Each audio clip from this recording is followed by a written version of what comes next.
आज 1 अप्रैल से नया वित्त वर्ष 2025-26 शुरू हो गया है और आज से ही देश में कई बड़े बदलाव होंगे।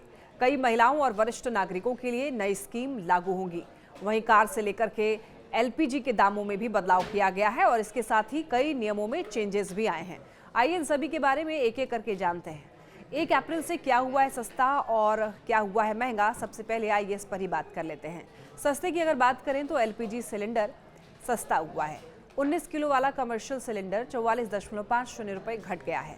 एटीएफ की कीमत घट गई है, यानी कि एटीएफ यानी कि एविएशन टरबाइन फ्यूल की कीमत में गिरावट आई है, जिसका मतलब ये हुआ हवाई सफर अब और सस्ता हो सकता है। क्या क्या चीज़ें महंगी हुई हैं ये बता देते हैं।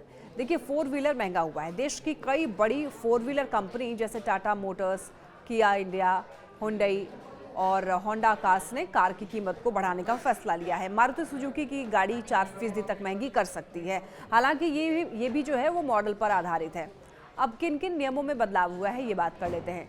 यूपीआई को लेकर बदलाव हुआ है। आज से यूपीआई ऐसे नंबर को हटा देगा जो लंबे समय से इनएक्टिव चल रहे हैं। अगर आपका कोई मोबाइल नंबर यूपीआई से लिंक है लेकिन बहुत समय से आपने उसका इस्तेमाल नहीं किया है तो वो नंबर अब हट सकता है। बैंक से जुड़ा हुआ बदलाव। देखिए, देश के कई दिग्गज बैंक जैसे एसबीआई, कैनरा और पंजाब नेशनल बैंक इत्यादि मिनिमम बैलेंस के नियमों में बदलाव कर सकते हैं। वरिष्ठ नागरिकों के लिए सरकार ने टैक्स छूट पर बढ़ोतरी की है। वरिष्ठ नागरिकों को जो पैसे पोस्ट ऑफिस स्कीम की कमाई में मिलते हैं उसमें सरकार पहले 50,000 रुपए की छूट दे रही थी, जिसे अब बढ़ाकर 1 लाख रुपए कर दिया गया है। आज 1 अप्रैल से सरकार ने ये फैसला किया है कि वो महिला सम्मान सेविंग्स सर्टिफिकेट स्कीम बंद करने वाली है। एमएसएससी के तहत सालाना 7.5% तक रिटर्न मिल जाता था। वहीं इसमें निवेश अवधि 2 साल रखी गई थी। ये स्कीम खासतौर पर महिलाओं के लिए डिजाइन की गई थी। केंद्रीय कर्मचारी अब यूनिफाइड पेंशन स्कीम का फायदा उठा सकते हैं और इस स्कीम में 10,000 रुपए पेंशन की गारंटी दी गई है। वहीं इस स्कीम का उद्देश्य पुरानी पेंशन स्कीम और नई पेंशन स्कीम के बीच में एक संतुलन बनाने का काम करेगी।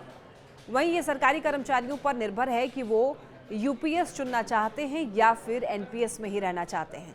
यूपीएस स्कीम के तहत कर्मचारी अपनी सैलरी का 10% योगदान देगा। वहीं सरकार की तरफ से 18.5% योगदान दिया जाएगा।